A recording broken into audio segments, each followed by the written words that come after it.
السلام عليكم ورحمة الله وبركاته. مرحبا بكم في قناتي هيا نتعلم الأردية. درسنا اليوم الضمائر في حالة الإضافة. ونحن قد أخذنا الضمائر في حالة الفاعل وفي حالة المفعول. إن ما شاهدتم هذين المقطعين فشاهدوا بعد مشاهدة هذا المقطع. وإن كنت جديدا على قناتي فالرجاء منك دعم القناة بالاشتراك والإعجاب والتعليق والنشر. بسم الله الرحمن الرحيم. الثالث، إذا كان الضمير مضافا إليها.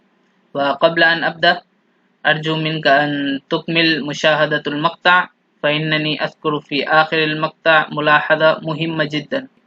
فإذا كان الضمير مضافا إليها فلواحد غائب أسكا، ولجمع غائب أنكا، ولواحد حاضر تیرا، ولجمع حاضر تمہارا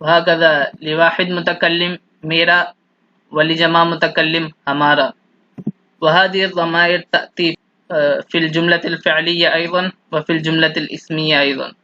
فإن في العربية يأتي المضاف أولا ثم يأتي مضافا إليه، أما في الأردية فيأتي المضاف إليه أولا ثم علامة الإضافة أو نقول أداة الإضافة ثم المضاف. فإذا كان الضمير مضافا إليها فها الآن نستخدمها في الجملة. فإذا كانت الجملة فعلية فنقول میں نے اس کا گھر دیکھا، رأيت بيته. فهنا هو ضمير مضافا إليها والمضاف بيت. فهنا الضمير لواحد غائب فنترجم بأسكا كما ذكرت هنا، وهذه جملة فعلية. أما في الجملة الاسمية نفسها لا فرق بينهما، فنقول اس کا گھر کہاں ہے. اس کا گھر اس مضاف إليه وغير مضاف، وكا أداة الإضافة. فنقول بيته. بيته هو ضمير لواحد غائب فنأتي بأس کا لواحد غائب. ونقول أين بيته، اس کا گھر کہاں ہے. أين بيته جملة اسمية، ورأيت بيته الجملة الفعلية. وهكذا إذا كان الضمير مضافا إليها لجمع غائب فنقول میں نے ان کا گھر دیکھا، رأيت بيتهم. فهنا هم ضمير مضافا إليه وهذا الضمير لجمع غائب فنقول ان کا، ونترجم میں نے ان کا گھر دیکھا. دیکھا معنی رأيت وفاعله تو يعني أنا معناه في الأردية میں، ونے علامة الفاعل، وان کا گھر مضاف مضاف إليه.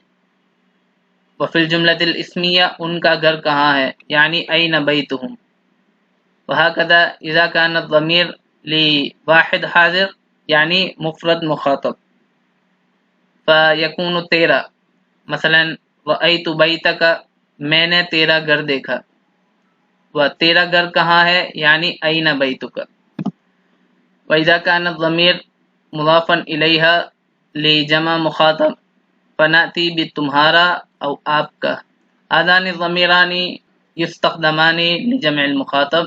فنقول نظرا إلى الضمير الأول میں نے تمہارا گھر دیکھا يعني رأيت بيتكم، أو میں نے آپ کا گھر دیکھا نظرا إلى الضمير الثاني يعني رأيت بيتكم. هذه في الجملة الفعلية. أما في الجملة الاسمية تمہارا گھر کہاں ہے يعني أين بيتكم نفس. وهنا أذكر لكم أن هذان الضميران يأتيان أيضا لمفرد مخاطب إذا كان المخاطب محترما. فنقول مثلا رأيت بيتك. رأيت بيتك فهنا كا ضمير لمفرد مخاطب، ولكن عندما نترجم في الأردية فكان المخاطب معظما محترما فنقول میں نے آپ کا گھر دیکھا أو میں نے تمہارا گھر دیکھا.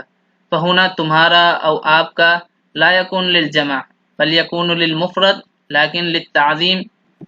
وهكذا إذا كان واحد متكلم فنقول میرا يعني رأى بيتي، اس نے میرا گھر دیکھا. فهنا یا ضمیر مضافا الیہ وهو للمتکلم لمفرد المتکلم فنترجم بمیرا فنقول اس نے میرا گھر دیکھا. فهنا غيرت الفعل لأن هناك قاعدة أذكرها في الأخير في أپنا وأذكر هنا أيضا يعني إذا كان الضميران يرجعان إلى نفس الرجل فنترجم الضمير الثاني بكلمة أبنى، لا نترجم بصيغته بل نترجم بكلمة أبنى. فإذا كان هنا رأيت بيتي فلا نترجم میں نے میرا گھر دیکھا بل نقول میں نے اپنا گھر دیکھا. حين ذاك يتغير هذا الضمير بكلمة أبنى في جميع الصيغ.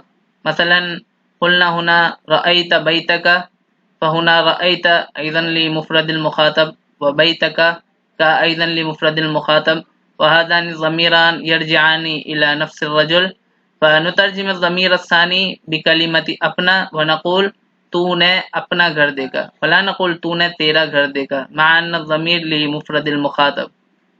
وإذا كان لجمع المتكلم فنترجم بہمارا ونقول اس نے ہمارا گھر دیکھا. ہمارا گھر یعنی بیتنا و اس نے دیکھا یعنی رأى. وفي الجملة الاسمیہ ہمارا گھر کہاں ہے یعنی أين بیتنا. وأپنا فكما ذكرت إذا كان ضميران يرجعان إلى نفس الإنسان أو إلى نفس الحيوان فنترجم الضمير الثاني بكلمة أبنى. مثلا انظروا هنا رأيت بيتك فرأيت هنا تا للمخاطب لمفرد المخاطب فهذا الضمير يرجع إلى المخاطب وبيتك كضمير أيضا يرجع إلى نفس المخاطب فلا نترجم الضمير الثاني بتيرا كما درسنا الآن بل نترجم الضمير الثاني بكلمة أبنى ونقول تو نے اپنا گھر دیکھا. فهنا قولنا تو نے تیرا گھر دیکھا خطأ بل نقول تو نے اپنا گھر دیکھا. وهكذا إذا كان رأيت بيتي كما شرحت لكم هنا. أرجو أنكم فهمتم جيدا. وأذكر لكم هنا ملاحظة إذا كان المضاف مفردا مذكرا مثلا هنا بھائی مضاف فيأتي المضاف إليه بالألف في الأخير مضاف إليه بالأخير فنقول میرا بھائی فهنا ألف في آخر المضاف إليه. وإذا كان المضاف جمعا مذكرا فهنا بھائی للجمع يعني إخوة ليس للواحد. فإذا كان المضاف جمعا مذكرا فيأتي المضاف إليه بالياء المجهولة في الأخير. فانظروا هنا میرے كان الأول میرا فهنا میرے لسبب المضاف لأن المضاف هنا للجمع المذكر فيأتي المضاف إليه بالياء المجهولة. وإذا كان المضاف مؤنثا سواء كان مفردا أو جمعا فيأتي المضاف إليه بالياء المعروفة في الأخيرة نحو میری بہن فهنا بہن مؤنثا ومفردا فيكون آخر المضاف إليه بالياء المعروفة كما ترون وبهن مؤنثا جمعا فنفس الشيء يعني يأتي المضاف إليه بالياء المعروفة في الأخير. شكرا لكم على مشاهدة المقطع وأرجو أنكم فهمتم جيدا. وإذا كان عند أحدكم أي سؤال فاكتبوا في التعليق. وإن أعجبكم المقطع فالرجاء منكم دعم القناة بالاشتراك والإعجاب والتعليق والنشر وجزاكم الله خيرا. السلام عليكم ورحمة الله وبركاته.